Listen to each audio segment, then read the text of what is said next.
लेकिन पहले आप बताइए, भारत में पत्रकारों को खबर लिखने से रोका जाता है, डराया जाता है, मुकदमों में फंसाया जाता है, नौकरी से निकलवाया जाता है। क्या यह सत्य सरकार के खंडन से बदल जाएगा? क्या आपको पता नहीं कि मीडिया में 2014 के बाद से क्या हुआ है? जब ट्विटर को धमकी मिल रही है कि किसी पत्रकार का अकाउंट बंद करो वरना भारत में जो दफ्तर है बंद करवा देंगे, कर्मचारियों के यहां छापे डलवा देंगे, तो सोचिए कि सवाल करने वाले 2-4 ही तो पत्रकार हैं इतने बड़े देश में। वो अपना काम कितनी मुश्किल से करते होंगे। इसलिए जैक डॉर्सी के बयान पर सरकारी खंडन पढ़कर आप क्या करेंगे? क्या आपको पता नहीं है कि चंद रोज पहले अमेठी के गरीब पत्रकार के साथ मोदी सरकार की काबीना मंत्री स्मृति ईरानी ने क्या किया? उसकी नौकरी ले ली। क्या मंत्री अब पत्रकारों की नौकरी लेंगी? उसे बेरोजगार कर देंगे? तो आप कहेंगे कि भारत में भारत का नाम हो गया। मुमकिन है बहुत से लोगों ने स्मृति ईरानी का वायरल वीडियो ना देखा हो जिसमें वे विधानसभा के अपमान के नाम पर एक पत्रकार को धमका रही थी कि मालिक से बात करेंगी। विधानसभा का अपमान, एक नया अपमान वाला आइटम लॉन्च कर दिया और मंत्री जी ने कहा कि अगर आप मेरे क्षेत्र का अपमान करेंगे तो मैं आपके मालिकान को फोन करके कहूंगी आइंदा मेरे क्षेत्र की जनता का अपमान मत करिए। बहुत प्यार से निवेदन कर रही हूं। चंद घंटे के भीतर भास्कर का स्मृति ईरानी को टैग करते हुए ट्वीट आ गया कि कैमरामैन विपिन यादव उनके यहां काम ही नहीं करता है। स्मृति ईरानी ने भी ट्वीट कर दिया कि हे दिव्य प्राणी, ये तो दिव्यता की पराकाष्ठा है, रिपोर्टर ही फेक निकला। और यही नहीं, न्यूज लॉन्ड्री ने विपिन यादव की कई रिपोर्ट का लिंक भी अपनी वेबसाइट पर डाल दिया है जिससे पता चलता है कि विपिन यादव भास्कर के लिए काम कर रहे थे। विपिन यादव का काम छिन गया, जबकि विपिन ने ऐसा कुछ भी सवाल नहीं किया, बस यही कहा कि बाइट दे दीजिए। उसके घर का चूल्हा बुझा दिया गया। अहंकार के इस सार्वजनिक प्रदर्शन के बाद भी किसी अंकिल ने हाउसिंग सोसाइटी के व्हाट्सएप ग्रुप में नहीं लिखा होगा कि यह गलत हुआ है, क्योंकि ये अंकिल लोग केवल धर्म के नाम पर राजनीति करते हैं और धर्म की राजनीति कुछ और नहीं होती, अधर्म की फैक्ट्री होती है जहां हर तरह का अधर्म धर्म बताया जाता है। सरकारी खंडन भी बताएंगे, लेकिन पहले आप 28 जनवरी 2021 के टाइम्स ऑफ इंडिया की खबर पर नजर डालिए। दरअसल खंडन करने वाले मंत्री जी को पता है कि कोई संपादक इतनी मेहनत ही नहीं करेगा, उनके खंडन को ही हेडलाइन में जस का तस छाप देगा। इस दौर में सरकार के खंडन भाग्यशाली से भी ज्यादा सौभाग्यशाली हो चुके हैं। बेचारे तथ्य तो मुंडन कराकर घूम रहे हैं कि कोई कहीं लिख दे और बोल दे। 28 जनवरी 2021 की इस खबर में क्या यह नहीं लिखा है कि ट्विटर ने ही कहा था कि 26 जनवरी को किसान आंदोलन के मार्च के दौरान जो हिंसा हुई उसके अगले दिन 300 अकाउंट को सस्पेंड कर दिया गया। ट्विटर ने कारण बताया कि प्लेटफॉर्म मैनिपुलेशन और स्पैम पॉलिसी का उल्लंघन हुआ। उसी समय ट्विटर ने संयुक्त किसान मोर्चा का आधिकारिक हैंडल किसान एकता मोर्चा, ट्रैक्टर टू ट्विटर कारवां पत्रिका, एक्टिविस्ट मोहम्मद आसिफ खान और हंसराज मीणा, सीपीएम नेता मोहम्मद सलीम, सीपीएम पुद्दुचेरी और आप की नेता प्रीति शर्मा मेनन के हैंडल को सस्पेंड कर दिया था। जब ट्विटर की कार्यवाही की निंदा होने लगी तो अगले दिन कारवां और किसान एकता मोर्चा के हैंडल चालू कर दिए गए। जनता समझ गई थी कि इन्हें किसके कहने पर और किस लिए सस्पेंड किया गया होगा। इस खबर को आप ट्विटर के पूर्व सीईओ जैक डॉर्सी के बयान से मिला लीजिए, जवाब मिल जाएगा। जैक डॉर्सी ने कहा है कि भारत सरकार की तरफ से दबाव डाला जा रहा था कि किसान आंदोलन के दौरान कुछ ट्विटर खाते सस्पेंड कर दिए जाएं, वरना ट्विटर के कर्मचारियों के घर पर छापे पड़ेंगे और भारत में उनका दफ्तर बंद करवा दिया जाएगा।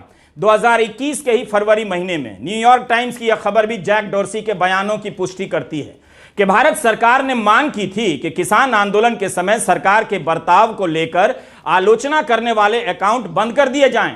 ट्विटर ने ऐसा नहीं किया, लेकिन जब भारत में काम करने वाले कर्मचारियों को जेल में डाल देने की धमकी दी गई तब ट्विटर ने ऑर्डर मान लिया। सरकार ने कहा कि जिन अकाउंट से नरेंद्र मोदी के बारे में भड़काऊ बातें लिखी गई हैं उन्हें बंद करना पड़ेगा। ट्विटर के मना करने पर अवमानना का नोटिस थमा दिया गया, जिससे कर्मचारियों पर 7 साल की जेल का खतरा मंडराने लगा। इसलिए हमने, ट्विटर लिख रहा है, कि 500 अकाउंट बंद कर दिए और अन्य को छिपा दिया।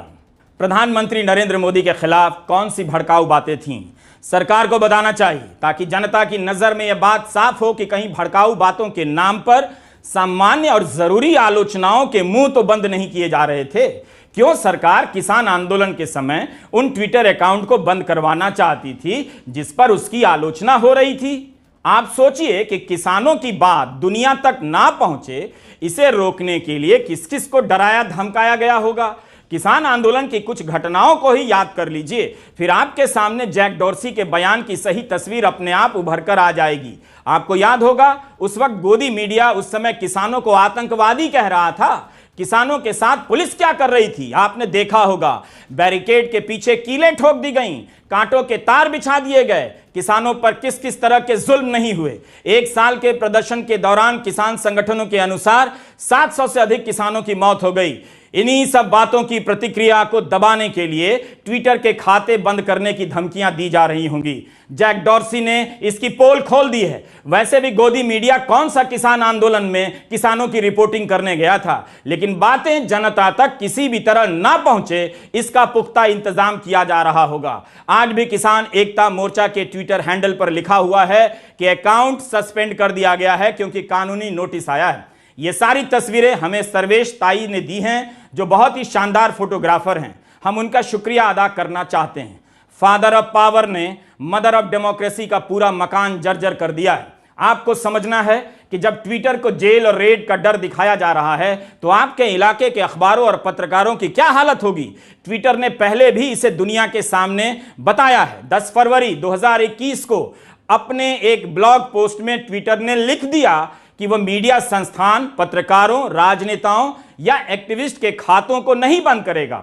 वह नहीं मानता है कि भारत सरकार का आदेश भारत के कानून के अनुसार है और ट्विटर कंपनी भारत के कानून के अनुसार कदम उठाने पर विचार कर रही है।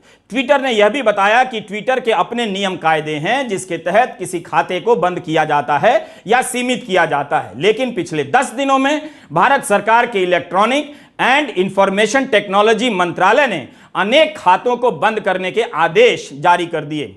इसमें से 2 इमरजेंसी आदेश थे, यह ब्लॉग पर लिखा हुआ था। मतलब तो यही हुआ कि अभी ही इन 2 खातों को बंद करो। ट्विटर ने कुछ देर के लिए 2 अकाउंट को बंद भी किया मगर फिर से चालू कर दिया।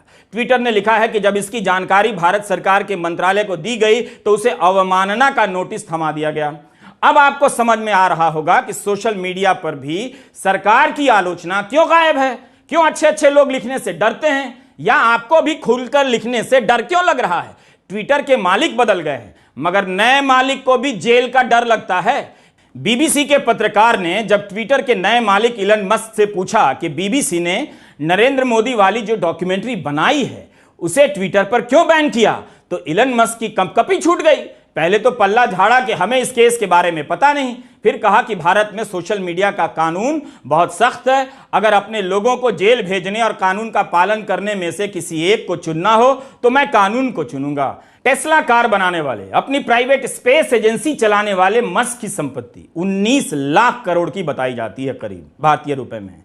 भारत के कई राज्यों की कुल जीडीपी इसमें समा जाए। अब आप बताइए, डर और धमकी के माहौल में क्या कोई कंपनी भारत में विकास कर सकती है? इससे तो यहां के युवाओं का ही चांस खत्म हो गया।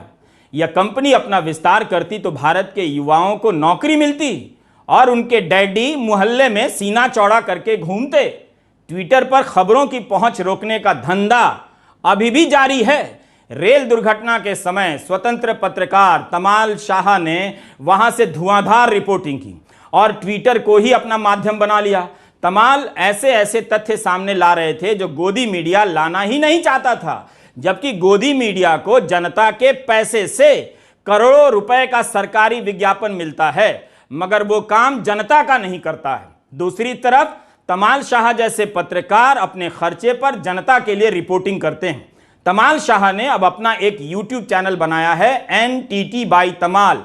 आप उसे भी सब्सक्राइब कर लीजिए। जब ट्विटर के पूर्व सीईओ जैक डॉर्सी का बयान आया तब तमाल शाह ने ट्वीट किया कि उनके ट्विटर हैंडल को भी सीमित किया जा रहा है। उनका अकाउंट संवेदनशील बना दिया गया है ताकि लोग जब खुद से सर्च करें तो पहुंच ना सकें।